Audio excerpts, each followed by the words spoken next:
اور اس طرح سے آواز ہوگی کہ حتیٰ کہ جو پردے کے اندر جو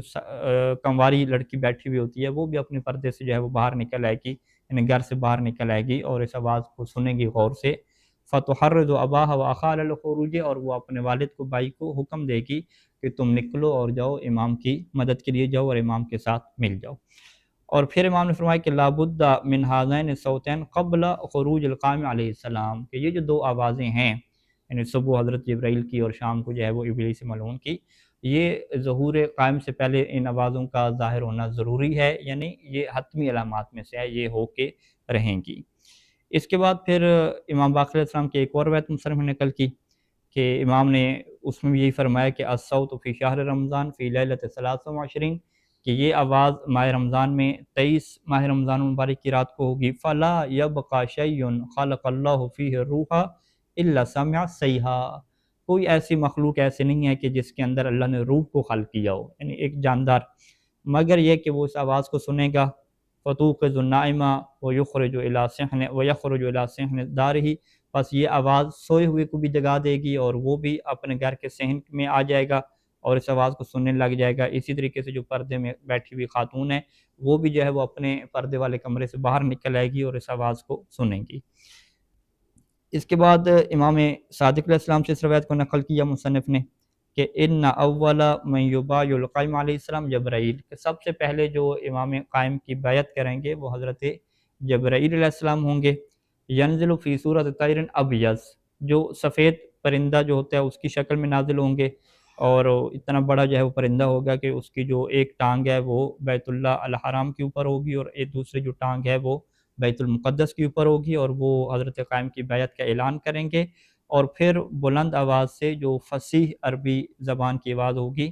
بے صوت طالق ذالق تسمعہ الخلائق، جیسے پوری دنیا کی مخلوق سنے گی، اور وہ ندا دیں گے، کیا دیں گے کہ اتا امر اللہ فلا تستعجلوہ، کہ اللہ کا امر آ چکا ہے، آپ تم اس سے کیا جلدی طلب نہ کرو۔ اس کے بعد امام رضا علیہ السلام کی روایت نقل کی کہ جس میں امام نے یہ فرمایا کہ ینادون فی رجب ثلاثۃ اصوات، کہ رجب میں بھی جو ہے وہ آوازیں دی جائیں گی اور وہ تین کہیں ندائیں بلند ہوں گی۔ ایک آواز میں یہ کہا جائے گا کہ الا لعنت اللہ علی الظالمین، کہ ظالموں کے اوپر اللہ کی لعنت ہو، اور دوسری ندا یہ بلند ہوگی کہ آزفۃ الآزفہ یا معشر المؤمنین، اے مومنین جو قریب آنے والی چیز ہے وہ قریب آ چکی ہے، اور جو تیسری ندا ہے وہ یوں بلند ہوگی کہ ان اللہ بعث فلانا فاسمعوا له واطیعوا، کہ اللہ نے فلاں کو بھیج دیا ہے، تم لہذا اس کو سنو اور اس کی اطاعت کرو۔ تو یہاں پہ بھی مصنف نے ایک تبصرہ فرمایا ہے کہ فلانا امام رضا علیہ السلام نے تعبیر کیوں بیان کی، سیدھا امام کا نام کیوں نہیں لیا؟ تو مصنف کہتے ہیں کہ اس وجہ سے کہ وہ جو امام رضا علیہ السلام کا زمانہ ہے وہ تقیہ کا زمانہ ہے، اور اس زمانے میں جو ہے وہ امام کے نام کو ذکر کرنے کی ممانعت ہے، تو اس وجہ سے جو ہے وہ امام کا واضح طور پہ نام یہاں پہ نہیں لیا، بلکہ فلانن کی تعبیر کو استعمال امام علیہ السلام نے فرمایا ہے۔ اس کے بعد زرارہ بن عیون کی روایت امام صادق علیہ السلام سے نقل فرمائی کہ جو یہ فرماتے ہیں کہ امام صادق علیہ السلام نے یہ فرمایا کہ وَيُنَادِ مُنَادٍ، کے منادی کی ندا یہ ہوگی کہ ان علی وشیعتہ هم الفائزون، کہ علی اور اس کے شیعہ کامیاب ہونے والے ہیں۔ اس وقت زرارہ یہ کہتا ہے کہ میں نے امام سے یہ پوچھا کہ فَمَن يُقَاتِلُ الْمَهْدِيَّ بَعْدُ هَذَا، کہ جب یہ اعلان ہو جائے گا کہ علی اور اس کے شیعہ کامیاب ہونے والے ہیں تو پھر امام مہدی علیہ السلام سے کون لڑے گا، کون ان سے جو ہے وہ مخالف ہوگا اور جنگ کرے گا؟ تو امام نے فرمایا کہ ان شیطان ینادی، کہ اصل صورتحال یہ ہوگی کہ شیطان کی ندا بھی بلند ہو جائے گی، اور شیطان ندا یہ دے گا کہ ان فلانا وشیعتہ هم الفائزون، کہ شیطان کی ندا یہ ہوگی کہ ان فلانا وشیعتہ هم الفائزون، کہ وہ فلاں کا نام لے لے گا کہ فلاں اور اس کی شیعہ جو ہے وہ کامیاب ہونے والے ہیں۔ پھر امام نے یہاں پہ ذکر کیا کہ لرجل من بنی امیہ، یہ جو فلاں ہے وہ بنی امیہ کا ایک شخص ہوگا، اور مصنف نے نیچے جو ہے وہ حاشیے میں تبصرہ کیا ہے کہ اس سے مراد جو ہے وہ دو بندے ہو سکتے ہیں، یا اس سے مراد جو ہے وہ عثمان بن عفان ہیں کہ یہ اعلان ہوگا کہ عثمان بن عفان اور اس کے شیعہ کامیاب ہونے والے ہیں، یا اس سے مراد عثمان بن عنبسہ السفیانی ہے۔ سفیانی کا جو اصل نام ہے روایات میں ذکر جو ہوا ہے عثمان بن عنبسہ ذکر ہوا ہے، تو یا تو یہ سفیانی کے بارے میں ہوگا کہ سفیانی اور اس کے شیعہ کامیاب ہوں گے۔ تو اس کے بعد جو ہے وہ زرارہ پھر سوال کرتا ہے کہ فَمَن يَعْرِفُ الصَّادِقَ مِنَ الْكَاذِبِ، کہ پھر یہ جب دو ندائیں ہو جائیں گی اور صورتحال ایسی ہوگی کہ بنی امیہ والے کچھ لوگ اہل بیت کے دشمن جو ہیں وہ بھی کہیں گے کہ ہم تو جو ہے وہ امام کے خلاف ہیں، تو پھر ہمیں پتہ کیسے چلے گا کہ صادق اور کاذب کیا ہے، کہ سچی آواز کون سی ہے اور جھوٹی ہے وہ کون سی ہے؟ تو امام نے فرمایا کہ یعرفہ الذین کان یروون حدیثنا، کہ اس سچی ندا کو وہی پہچانتے ہوں گے کہ جو ہماری حدیثوں کو روایت کرتے ہیں، ویقولون، اور وہ کہتے ہیں کہ انہ یکون قبل ان یکون ویعلمون انہم هم المحقین الصادقون، کہ وہ یہ کہتے ہیں کہ یہ ندا اس سے پہلے ہوگی، یعنی جو پہلے نمبر پہ ندا ہے وہ حق والی ندا ہوگی، اور بعد والی کیا ہوگی؟ ندا باطل والی ہوگی۔ وَيَعْلَمُونَ، اور انہیں یہ بھی علم ہے ہماری حدیثوں کو نقل کرنے کی وجہ سے کہ انہم المحقون الصادقون، کہ وہی حق کے اوپر ہیں اور وہی کیا ہیں؟ سچے ہیں۔ یعنی امام علیہ السلام نے یہاں پر بھی جو ندا کی پہچان کو اسی بات کے اوپر موقوف کر دیا ہے کہ جس سے ہماری حدیث کی معرفت ہوگی اور جو ہمارے علوم کو جانتے ہوں گے۔ یعنی یہاں پر بھی جو اصل کمال ہے وہ انسان کے علم اور بصیرت کے اوپر آ کے ٹھہرتا ہے، کہ علم اور بصیرت کی بنیاد پہ ہی انسان جو ہے وہ حق اور باطل میں فرق کر پائے گا، وگرنہ اس طرح کی جو اس ابلیس کی طرف سے بھی ندائیں بلند ہو رہی ہوں گی، وہ بھی آسمان سے آوازیں آ رہی ہوں گی، تو پھر وہ جو بندے علم نہیں رکھتے احادیث اہل بیت علیہ السلام کا، وہ کیا ہو جائیں گے؟ کنفیوز ہو جائیں گے اور انہیں حقیقت کا پتہ نہیں چلے گا۔ لیکن جن کو احادیث کا پتہ ہے کہ باقاعدہ پہلے نمبر پہ کون سی ندا آئے گی، دوسرے پہ کون سی ہوگی، اور انہیں باقاعدہ پتہ ہے کہ حق جو ہے وہ ہم ہیں، حق جو ہے وہ ہم شیعوں کے پاس ہے، اہل بیت علیہ السلام کے پاس حق ہے، اور دلائل ان کے پاس سارے موجود ہیں، روایات اہل بیت علیہ السلام موجود ہیں، تو ان کے لیے یہ کوئی جاننے میں مشکل نہیں ہوگی کہ کون سی جو ہے وہ ندا گمراہ کرنے والی ہے اور کون سی جو ہے وہ حق کے اوپر ہے۔ اس کے بعد جو ہے وہ امیر المومنین علیہ السلام سے ایک روایت مصنف نے نقل کی کہ جس میں امام علیہ السلام یہ فرماتے ہیں کہ فَيَقُولُ جَبْرَائِیلُ فِي صَیحَتِهِ یا عباد اللہ، کہ حضرت جبرائیل اپنے ندا میں یہ بھی جملے ارشاد فرمائیں گے کہ اے اللہ کے بندو، اسمعوا ما اقول، تم سنو اس بات کو جو میں کہہ رہا ہوں، کہ ان ھذا مہدی آل محمد خارج من ارض مکہ فاجیبوہ، کہ یہ جو شخصیت ہے یہ آل محمد کا مہدی ہے جو کہ زمین مکہ سے جو ہے وہ خروج کر رہا ہے، لہذا تم اس کی دعوت کی طرف بڑھو اور اس کی دعوت کو لبیک کہو۔ تو یہ جو آخری روایت ہے، اس سے مصنف جو ہے وہ اس پہلی جو حتمی علامت ہے جو آسمانی ندا ہے اس پہ گفتگو مکمل کرتے ہیں، اور جو دوسری ندا ہے السفیانی، اس کو جو ہے وہ بیان کرتے ہیں، تو اس کو ہم کچھ بیان کریں گے انشاءاللہ، باقی جو ہے وہ اگلے درس میں جو ہے وہ بیان کریں گے۔ تو مصنف یہ کہتے ہیں کہ بہت ساری احادیث میں جو ہے وہ سفیانی کے متعلق جو ہے وہ گفتگو ہوئی ہے، اور بہت ساری احادیث میں اس بات کی صراحت موجود ہے کہ سفیانی کا جو نام ہے وہ عثمان بن عنبسہ ہوگا، اور یہ بھی جو ہے وہ بنی امیہ کے خاندان میں سے انہی کے افراد میں سے ہوگا۔ اور یہ مصنف کہتے ہیں کہ کچھ لوگوں کا یہ گمان ہے کہ یہ جو سفیانی کی تعبیر آئی ہے نا، اس سے مراد الاتحاد السوفیاتی، کہ سوویت یونین کا جو اتحاد اس زمانے میں تھا، یہ مراد ہے کہ جس میں روس اور باقی بہت سارے ملک جو ہے وہ مل گئے تھے آپس میں۔ مصنف کہتے ہیں نہیں، یہ مراد نہیں ہے، بلکہ اس سے مراد کیا؟ باقاعدہ ایک بندہ ہے، چونکہ روایات میں عثمان بن عنبسہ کے نام سے تصریح ہوئی ہے کہ یہ بندہ جو ہے وہ جس کو سفیانی کہا جاتا ہے اس کا نام عثمان ہوگا، اور روایات میں اس بات کو واضح قرار دیا گیا ہے کہ امام علیہ السلام کے ظہور کی حتمی علامات میں سے یہ ہے کہ یہ جو بندہ ہے وہ خروج کرے گا اور ظلم کرے گا بہت سارے لوگوں کے اوپر، مشرق میں، مغرب میں، خصوصاً جو ہے وہ اس میں دمشق کا نام آتا ہے، اور جو عربوں کے یہ ممالک ہیں، عراق وغیرہ، ان کے نام بھی جو ہے وہ آتے ہیں، جس طرح مصنف آگے احادیث کو ذکر کریں گے۔ اور مصنف یہاں پہ خلاصہ بیان کرتے ہیں کہ احادیث میں اگر دیکھا جائے تو سفیانی کے جو ہے وہ ایک ایسا انسان ہے کہ جو ایسے جو ہے وہ ظلم کرے گا کہ جس سے جو ہے وہ انسان کے جو جسم کی جلد ہے وہ کانپ اٹھتی ہے، دل جو ہے وہ اس سے دہل جاتے ہیں۔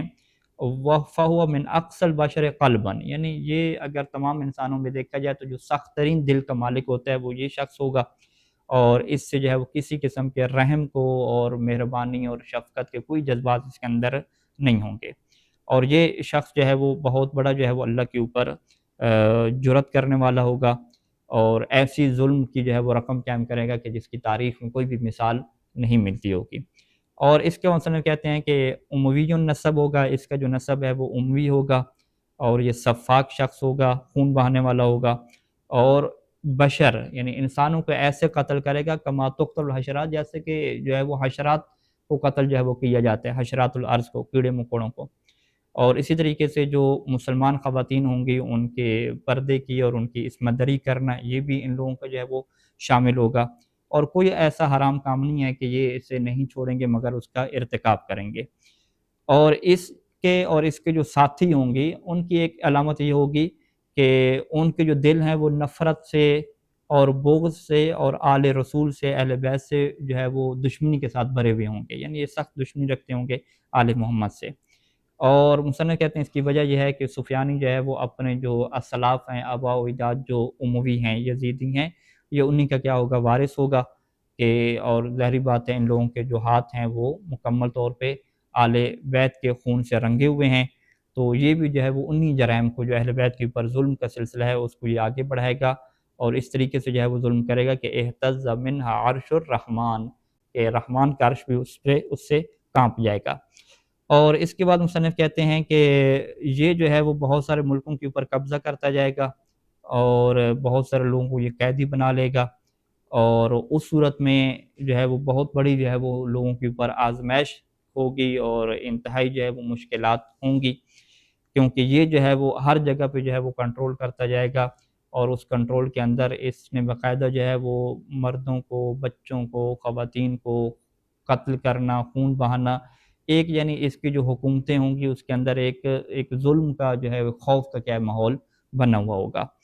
فَهُوَ بَلَاءٌ عَظِيمٌ مُبِينٌ وَمِحْنَةٌ كُبْرىٰ عَلَى الشَّرْقِ الْأَوْسَطِ، یہ جو ہے وہ بہت بڑی آزمائش ہوگی شرق اوسط والے لوگوں پہ، جس میں سوریہ ہے، عراق ہے، مدینہ منورہ ہے، اور اس طرح کے جو ارد گرد کے جو علاقے ہیں ان لوگوں کے اوپر کیا یہ بہت بڑی آزمائش ہوگی۔ اور یہاں پہ مصنف کہتے ہیں کہ خود اللہ کے رسول سے لے کر آخری جو ہے وہ اہل بیت علیہ السلام کے فرد تک ہر امام سے جو ہے وہ روایات اس کے متعلق موجود ہیں، یہ کس طرح کی جو ہے وہ آزمائش ہوگی، کتنی جو ہے وہ مشکل دور ہوگا، اور اس کے بعد پھر مصنف کیا ہیں کچھ حدیث کو نقل کرتے ہیں۔ پہلی جو حدیث ہے یہ حذیفہ بن یمان کی ہے کہ جو اس نے اللہ کے نبی سے نقل فرمائی ہے، کہ جس میں اللہ کے نبی نے آخری زمانے کے فتنوں اور آزمائشوں کو ذکر کیا، اور اس کے بعد فرمایا کہ فَبَيْنَمَا هُمْ كَذَلِكَ يَخْرُجُ عَلَيْهِمْ السُّفْيَانِ مِنْ وَادِ الْيَابِسِ فِي فَوْرِ ذَلِكَ، کہ ان فتنوں کا زمانہ بھی جاری ہوگا کہ ان کے درمیان جو ہے وہ ایک جو خشک وادی ہے، خشک وادی سے جو ہے وہ سفیانی نکلے گا، حتیٰ ینزل دمشق، جہاں تک کہ وہ دمشق کے اوپر جو ہے وہ پڑاؤ ڈالے گا، فیبعث جیشین، یعنی اس کا جو مرکز ہے وہ یہی دمشق اور شام ہوگا، یہاں پہ وہ رک کر جو ہے وہ دو جو ہے وہ اپنے لشکر بھیجے گا، جیشن الی المشرق وآخر الی المدینہ، ایک لشکر جو ہے وہ مشرق کی طرف اور ایک جو ہے وہ مدینہ کی طرف۔ مصنف نے یہاں پہ کہا ہے کہ اگر آپ دمشق میں بات کریں اور دمشق کی نسبت سے آپ مشرق کی بات کریں تو اس سے مراد جو ہے یہی عراق بنتا ہے، جو کہ کوفہ کا جو ہے وہ شہر ہے، کہ کوفہ میں کیا ہے یہ آئے گا اور کوفہ کے ارد و گرد اور ان علاقوں میں کیا ہے وہ تباہی پھیلائے گا۔ حتیٰ ینزلوا بارض بابل من المدینہ الملعونہ، یہاں تک کہ یہ جو ہے وہ زمین بابل کے اوپر جو ہے پڑاؤ ڈالے گا، جو کہ مدینہ ملعونہ ہے، اور یہاں پہ یعنی بغداد کے جو ہے وہ لفظ موجود ہیں کہ مدینہ ملعونہ یعنی کہ بغداد۔ مصنف نے یہاں پہ تبصرہ کیا ہے کہ جو روایات میں مدینہ ملعونہ آتا ہے یعنی وہ علاقہ کہ جس کے اوپر اللہ کا عذاب نازل ہوا تھا، اس سے مراد جو ہے وہ بابل کی زمین ہے، اور بابل کی زمین کے متعلق روایات یہ ملتی ہیں کہ علی علیہ السلام، امیر المومنین علیہ السلام جب اس زمین سے گزرے تھے تو انہوں نے یہاں پہ نماز نہیں پڑھی تھی اور کہا تھا کہ یہ زمین ایسی ہے کہ جہاں پہ اللہ کا عذاب نازل ہوا ہے، تو لہٰذا جو ہے وہ اس سے مراد بابل ہونی چاہیے۔ تو یہ جو آگے جو روایت کے اندر الفاظ ہیں یعنی بغداد، یہ مصنف کہتے ہیں کہ لگتا یہ ہے کہ یہ راوی کی طرف سے ہیں، کہ راوی نے خود کیا اس کی تفسیر کی ہے، وگرنہ روایات میں ہمیں بغداد جو ہے وہ مدینہ ملعون کے طور پہ نہیں ملتا کہ جس کے اوپر اللہ کا عذاب کسی دور میں نازل ہوا ہو، تو لہٰذا جو ہے وہ اس سے مراد جو ہے وہ بابل کی کیا ہے زمین ہوگی، یعنی بابل کے زمین کے اوپر آ کے یہ پھر کیا ہے قبضہ کرے گا، پڑاؤ ڈالے گا۔ فَيَقْتَلُونَ أَكْثَرَ مِنْ 3,000 کہ یہ 3,000 سے زیادہ لوگوں کو یہ لوگ قتل کریں گے، وَيَفْزَحُونَ أَكْثَرَ مِنْ 100 امرأة اور 100 سے زیادہ خواتین کی عصمت دری کریں گے، وَيَقْتُلُونَ بِهَا 300 كَبْشٍ مِنْ بنی عباس، اور بنی عباس کے جو خاندان کے لوگ ہوں گے ان میں سے 300 جو سردار ہیں، ان کے جو بڑے مرکزی لوگ ہیں، یہ ان کو بھی کیا کر لیں گے، قتل کر لیں گے۔